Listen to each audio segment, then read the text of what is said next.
नमस्कार दोस्तों, मैं दिग्विजय सिंह आप सबका बहुत स्वागत करता हूं दिग्विजय इकोनॉमिका में। कैसे हैं आप लोग और कैसे चल रही है आपकी जीत की तैयारी। दोस्तों, आज की वीडियो में मैं बात करने वाला हूं रेवेन्यू डेफिसिट का। इस वीडियो को बहुत मन से देखिएगा। ये वीडियो बहुत ज्यादा इंपॉर्टेंट है। हर तरह के कॉम्पिटिटिव एग्जाम में रेवेन्यू डेफिसिट पे प्रश्न आते हैं। रेवेन्यू डेफिसिट को बिल्कुल लास्ट तक देखिए। मैं इसमें बताऊंगा रेवेन्यू डेफिसिट क्या होता है, रेवेन्यू सरप्लस क्या होता है, और अगर इकोनॉमी में रेवेन्यू डेफिसिट है तो उसके क्या निहितार्थ हैं, क्या इंप्लीकेशन है, उसका क्या एडवर्स इंपैक्ट इकोनॉमी के ऊपर पड़ता है। तो दोस्तों, पूरे वीडियो को बिल्कुल लास्ट तक देखिए। और अगर दिग्विजय इकोनॉमिका को आपने सब्सक्राइब नहीं किया है तो दिग्विजय इकोनॉमिका को सब्सक्राइब करिए, क्योंकि इकोनॉमिक्स रिलेटेड सबसे ऑथेंटिक और सबसे हाई क्वालिटी का इंटेलेक्चुअल वीडियो हम देने का आपको कर रहे हैं प्रयास। तो आइए हम लोग शुरू करते हैं रेवेन्यू डेफिसिट। दोस्तों, रेवेन्यू डेफिसिट को समझने के लिए पहले आइए बजट का जल्दी से खाका देख लें। आपको मैं बताया कि बजट जो है दो भागों में बटा है, रेवेन्यू बजट और कैपिटल बजट। रेवेन्यू बजट भी दो भागों में बटा हुआ है, रेवेन्यू रिसीट्स और रेवेन्यू एक्सपेंडिचर।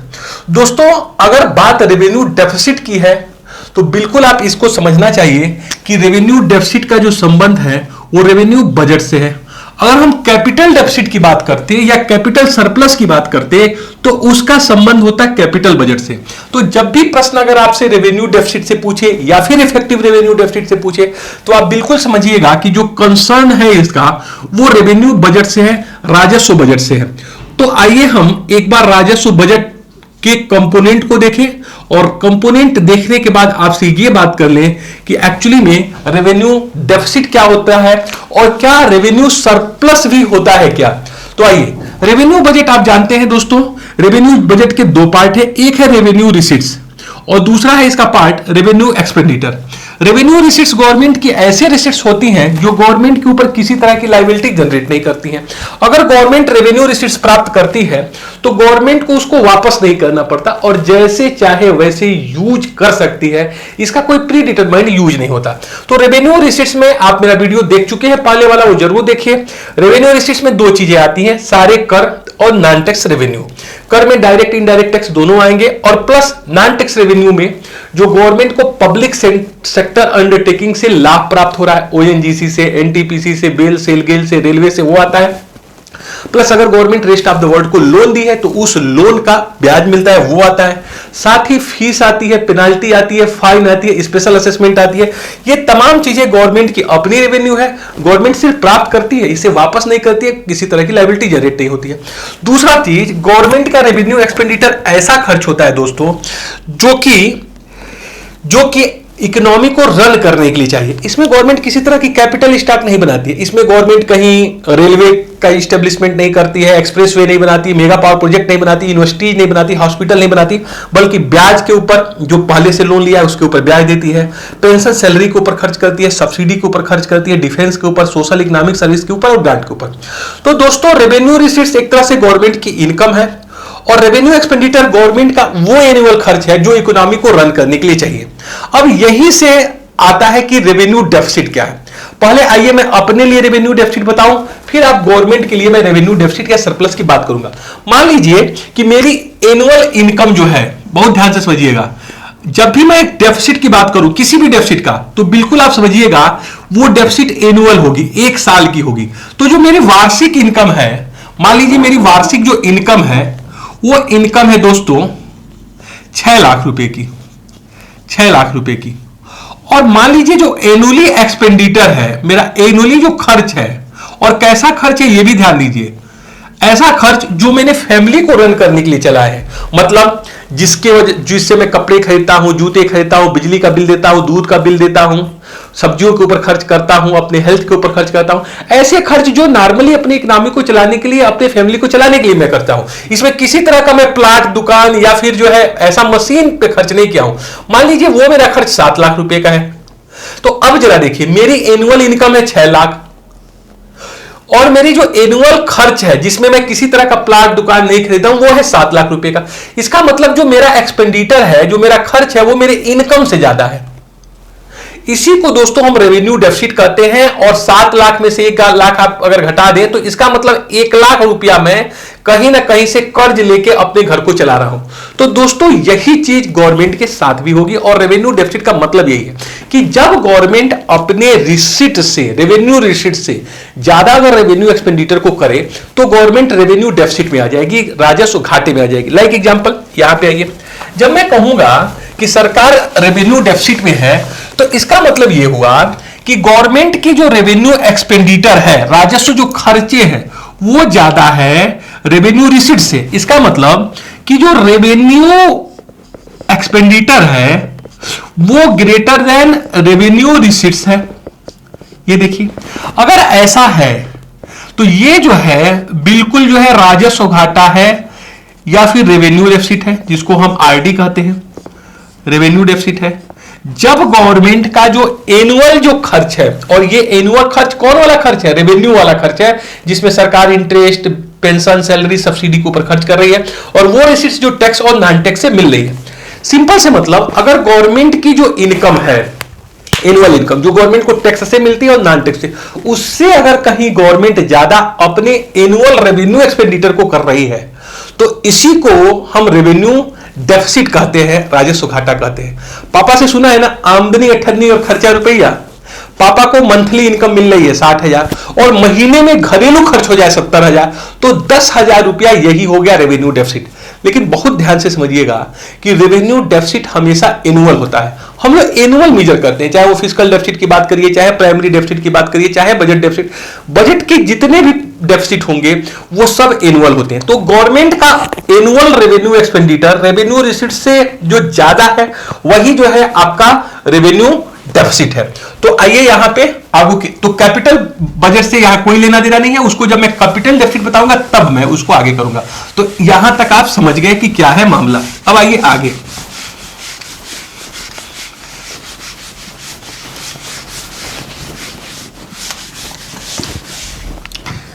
अब देखिए यहां तक हम लोग समझ गए रेवेन्यू जो डेफिसिट होगा, रेवेन्यू जो डेफिसिट होगा, राजस्व जो घाटा होगा, राजस्व घाटा, ये होगा हमारा revenue expenditure minus revenue receipts. मतलब राजस्व व्यय, राजस्व व्यय माइनस राजस्व प्राप्तियां, राजस्व प्राप्तियां। सरकार अपने एनुअल राजस्व प्राप्तियों से, रेवेन्यू रिसीट से ज्यादा जो भी खर्च करेगी वो राजस्व घाटा होगा। मान लीजिए जो गवर्नमेंट का रेवेन्यू एक्सपेंडिचर है, पेंशन पे, सैलरी पे, डिफेंस पे, सोशल इकोनॉमिक सर्विसेज पे, ग्रांट पे, वो मान लीजिए 80 लाख करोड़ रुपए है, 80 लाख करोड़ रुपए है। और जो रेवेन्यू रिसीट्स है वो 60 लाख करोड़ रुपए है। इसका मतलब जो 20 लाख करोड़ हो गया, 20 लाख करोड़ हो गया, ये हमारा हो गया रेवेन्यू डेफिसिट। अब एनुअल रेवेन्यू डेफिसिट हमारा हो गया 20 लाख करोड़। अब मैं देखूंगा, अगर और टेक्निकली से देखूं कि जीडीपी के परसेंटेज के रूप में कितना है, ये जीडीपी का कितना परसेंट है। मान लीजिए कि जीडीपी का 2% है, जीडीपी का 2.5% है, या फिर 2.8% है, या 2.4% है। मैं टोटल जीडीपी देखूंगा कितना है, और ये मैं देखूंगा रेवेन्यू डेफिसिट के, और मैं उसे परसेंट के रूप में लिखूंगा। तो रेवेन्यू डेफिसिट दोस्तों हमेशा हम जीडीपी के परसेंट के रूप में, दो चीजें बिल्कुल क्लियर समझ लीजिए, हमेशा कोई भी डेफिसिट होगा वो कुछ करोड़ रुपए में होगा, कुछ 100 करोड़ रुपए में होगा, कुछ लाख करोड़ रुपए में होगा, और दूसरा उसे आप अच्छे से समझ लें, इसलिए हमेशा इसे जीडीपी के परसेंटेज के रूप में लिखा जाता है। तो आप हमेशा पढ़ते हैं कि जो रेवेन्यू डेफिसिट है वो जीडीपी का 2.6% है, 2.8% है, 2.4% है। तो एक्चुअली हम यहां पे ये देख रहे होते हैं कि मेरी जीडीपी कितनी है और एनुअल हमारा रेवेन्यू डेफिसिट कितना है और उसका परसेंटेज क्या है। तो ये आपको समझ में आ गया रेवेन्यू डेफिसिट। अब दूसरा प्रश्न कि क्या सिर्फ रेवेन्यू डेफिसिट ही होता है। अब अपने वहां की कहानी तो डेफिसिट ही है, आमदनी 98 खर्चा रुपया। पापा पाते हैं सैलरी 60,000, 70,000 का खर्च है, आमदनी 98 खर्चा रुपया डेफिसिट है। लेकिन ऐसा हो सकता है कि रेवेन्यू सरप्लस हो, और कई देशों में रेवेन्यू सरप्लस हुआ भी है, ऐसा नहीं है। रेवेन्यू सरप्लस कब होगा दोस्तों? रेवेन्यू सरप्लस कब होगा? रेवेन्यू सरप्लस का मतलब क्या हुआ? राजस्व घाटा नहीं, राजस्व शेष या अधिशेष। तो राजस्व जो अधिशेष होगा वो होगा revenue receipts greater than revenue expenditure. अब देखिए, अगर हमारी राजस्व प्राप्तियां ज्यादा हो, गवर्नमेंट को टैक्स ज्यादा मिले, यहां मान लीजिए गवर्नमेंट को मिल गया 80 लाख करोड़, 80 लाख करोड़, और गवर्नमेंट का जो खर्च है वो मान लीजिए 50 लाख करोड़ ही है, तो प्लस 30 लाख करोड़ हो गया। ये हमारा क्या हो गया? Revenue surplus. मतलब पापा की सैलरी है 60,000 और महीने का खर्च है 50,000, तो 10,000 रुपया शेष हो गया। तो रेवेन्यू सरप्लस भी पॉसिबल है, रेवेन्यू डेफिसिट भी पॉसिबल है, लेकिन हमारी इकोनॉमी में आप रेवेन्यू सरप्लस का कंडीशंस नहीं देखते हैं। हमारे वहां हमेशा हमेशा हमेशा आप रेवेन्यू डेफिसिट ही देखते हैं। क्यों देखते हैं? क्योंकि गवर्नमेंट यहां की एक वेलफेयर स्टेट है।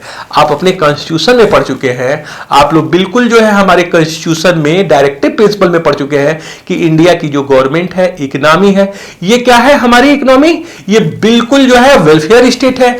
यहां पे लोगों के स्वास्थ्य, शिक्षा, सड़क, इंफ्रास्ट्रक्चर डेवलपमेंट करने की जिम्मेदारी गवर्नमेंट ने अपने ऊपर ले रखी है। तो गवर्नमेंट को जितनी इनकम प्राप्त हो रही है उससे ज्यादा रेवेन्यू एक्सपेंडिचर होते हैं, तो अपने वहां हमेशा आपको रेवेन्यू डेफिसिट मिलेगा। लेकिन अगर टेक्निकली देखा जाए तो रेवेन्यू सरप्लस भी पॉसिबल है, और ऐसा तब पॉसिबल है जब रेवेन्यू रिसीट से ज्यादा मिले, टैक्स ज्यादा मिले गवर्नमेंट को, और जो खर्चे हो कम हो, तो रेवेन्यू सरप्लस हो सकता है। और नो डाउट अगर रेवेन्यू सरप्लस है तो इकोनॉमी के लिए बेटर है। बहुत ध्यान से समझिएगा क्यों मैं कह रहा हूं बेटर है। मान लीजिए पापा की मंथली जो है इनकम है 80,000 और खर्च करते हैं 50,000 और 30,000 सेव करते हैं, तो जो 30,000 सेव होगा हमारा मंथली, वो तो जाके कुछ समय बाद लंबा अमाउंट हो जाएगा, 10 लाख का, 15 लाख का, 20 लाख का। तो पापा कहीं घर ले सकते हैं, प्लॉट ले सकते हैं, कोई गाड़ी ले सकते हैं, या फिर कोई बड़ा बिजनेस कर सकते हैं। तो दोस्तों ये हमारे लिए प्रोडक्टिव होगा। इसी तरह अगर किसी इकोनॉमी की रेवेन्यू जो है सरप्लस है, तो वो जो स्टॉक होगा, वो स्टॉक आगे चल के क्या हो जाएगा? बड़ा अमाउंट हो जाएगा और गवर्नमेंट उसका प्रोडक्टिव यूज कर सकती है। लेकिन हमारे वहां मैंने कहा कि रेवेन्यू डेफिसिट पाया जाता है, तो रेवेन्यू डेफिसिट का इंप्लीकेशन क्या है ये समझिए। अब आइए हेडिंग डालिए, इंप्लीकेशन ऑफ रेवेन्यू डेफिसिट। ये चीजें बहुत ज्यादा इंपॉर्टेंट है, इसलिए इंपॉर्टेंट है कि हमारी इकोनॉमी में क्या मिल रही है? रेवेन्यू डेफिसिट मिल रही है।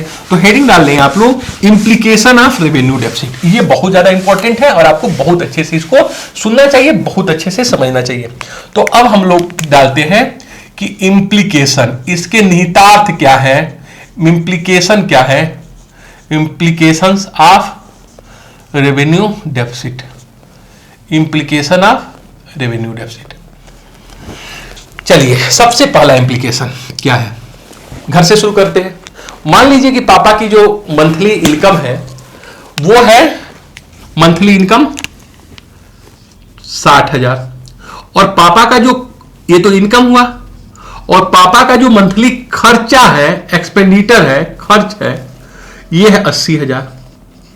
80,000, तो इसका मतलब जो डेफिसिट हो गया वो कितने का हो गया? 20,000 का। अब प्रश्न ये है कि ये तो मंथली है 20,000, फिर अगले महीने में भी -20 के, फिर उसके महीने भी -20 के, 20 के, 20 के, हर 20,000 हर महीने पापा को एक्स्ट्रा खर्च है। प्रश्न है कि ये 20,000 रुपया आएगा कहां से? ये देखिए इंपॉर्टेंट है। अब पापा क्या करेंगे? अपने दोस्त से मांगेंगे, रिलेटिव से मांगेंगे, तो उनको फिर ब्याज सहित या बिना ब्याज का लौटाना पड़ेगा। लेकिन दोस्त और रिलेटिव से कब तक मांगेंगे? अगर यही टेंडेंसी लगातार है तो वो बैंक से लोन लेंगे, और बैंक से लोन लेंगे तो उनको ब्याज भी चुकाना पड़ेगा और मूलधन भी चुकाना पड़ेगा। तो आप बहुत ध्यान से देखिए, जब गवर्नमेंट के लिए मैं कहा कि रेवेन्यू डेफिसिट है, और मान लीजिए कि हर साल 5 लाख करोड़ रुपए का रेवेन्यू डेफिसिट है, अगर 5 लाख करोड़ का रेवेन्यू डेफिसिट है, लगभग आसपास इतना ही होगा, 5 लाख करोड़ का अगर रेवेन्यू डेफिसिट है, तो गवर्नमेंट कहीं ना कहीं से 5 लाख करोड़ रुपए बारोइंग करेगी, तभी तो खर्च करेगी। अगर मैं कह रहा हूं कि मेरे घर की मंथली इनकम 60,000, मैं खर्च कर रहा हूं 80,000, तो कहीं ना कहीं से 20,000 रुपया मैं लाया हूं, बंदोबस्त किया हूं, मैनेज किया हूं। इसी तरह गवर्नमेंट मंथली 5 लाख करोड़ रुपया कहीं से लेके आती होगी ना। तो अगर कहीं से लेके आती है, वर्ल्ड बैंक से मांगे, IMF से मांग ले, या देश के अंदर से ऋण ले ले, कमर्शियल बैंकों से, RBI से, तो उसको मंथली जब लगातार ऋण ले रही है तो उसको ब्याज के साथ वापस भी करना पड़ेगा। इसका मतलब पहला जो इंप्लीकेशन हो गया, गवर्नमेंट के ऊपर पब्लिक जो है बारोइंग बढ़ती जाएगी। तो first and the most important implication of revenue deficit is growing size of public debt. इससे गवर्नमेंट के ऊपर क्या होती है, पब्लिक डेट बढ़ता जाता है। तो पहला पे लिख लीजिएगा growing size of public debt. सरकार के ऊपर सार्वजनिक ऋण बढ़ता जाता है, सार्वजनिक ऋण की बढ़ोतरी होती है, सार्वजनिक ऋण की बढ़ोतरी होती है। क्या होती है सरकार के ऊपर, सार्वजनिक ऋण की बढ़ोतरी। अब दूसरा इंप्लीकेशन देखिए, अभी मैंने क्या कहा था आपसे, revenue deficit equal to revenue expenditure minus revenue receipts, और यही है 5 लाख करोड़ मान लीजिए। तो रेवेन्यू एक्सपेंडिचर में क्या था, कौन कौन से खर्च थे। पहला ही खर्च मैंने कहा था ब्याज, फिर मैंने कहा था कि पेंशन एंड सैलरी, फिर से मैंने कहा था सब्सिडी। तो यहां देखिए ब्याज इसका सबसे महत्वपूर्ण कंपोनेंट होता है। रेवेन्यू डेफिसिट में अगर आप देखेंगे, आपको मेरा वीडियो जाके देखना चाहिए, रेवेन्यू रिसीट्स देखना चाहिए, रेवेन्यू एक्सपेंडिचर, तभी आप इसे अच्छे से समझ पाते। अभी मैं डिस्क्रिप्शन में लिंक डालूंगा, उसे बहुत अच्छे से देखिएगा। बजट की एबीसीडी, ए का मतलब रेवेन्यू रिसीट्स, बी का मतलब रेवेन्यू एक्सपेंडिचर, सी का मतलब कैपिटल रिसीट्स और डी का मतलब कैपिटल एक्सपेंडिचर। अगर बजट की एबीसीडी आपको नहीं आती है तो कभी भी आप डेफिसिट को अच्छे से समझ ही नहीं पाएंगे। इसलिए पहले मेरे बजट के वो चारों वीडियो देख के आइए, और एक वीडियो और की बजट क्या है, 5 वीडियो देख के आइए, तब डेफिसिट समझिए। तो देखिए कितना मजा आता है, बिल्कुल समझ जाएंगे और सब क्वेश्चन सही करेंगे। थोड़ा सा जोश, थोड़ा सा हिम्मत, अपने ऊपर भरोसा करिए, दुनिया बदल देंगे। तो चलिए आइए शुरू करते हैं दुनिया बदलने की तरकीब। तो आइए यहां पे देखिए रेवेन्यू एक्सपेंडिचर क्या हुआ, मैंने कहा रेवेन्यू एक्सपेंडिचर में ब्याज जुड़ा हुआ है। अब जो गवर्नमेंट ने अगर यहां पे growing size of public debt अगर ली है तो उसको ब्याज देना पड़ेगा मंथली और ज्यादा। तो इससे क्या होगा कि ये ब्याज और इसमें और भी ब्याज जुड़ता जाएगा। तो जितना ये ब्याज जुड़ेगा, जैसे मान लीजिए कि यहां पे मान लीजिए 20 लाख मान लीजिए था, 20 लाख, और रेवेन्यू जो है रिसीट्स हमारे पास कितनी थी, 15 लाख, और 5 लाख मान लीजिए कि गवर्नमेंट की डेफिसिट थी। लेकिन जब यहां पे ब्याज 1 लाख और जुड़ गया तो ये 21 लाख हो गया। अब तो घाटा हो गया 6 लाख हो गया। कुल मिला जुला के कहने का मतलब यह है कि जो रेवेन्यू डेफिसिट को और बड़ा करता है, मतलब वाइडनिंग ऑफ रेवेन्यू डेफिसिट और बड़ा होता है। रेवेन्यू डेफिसिट राजस्व घाटा और बड़ा होता है। दूसरा एप्लीकेशन, राजस्व घाटा और बड़ा होता है।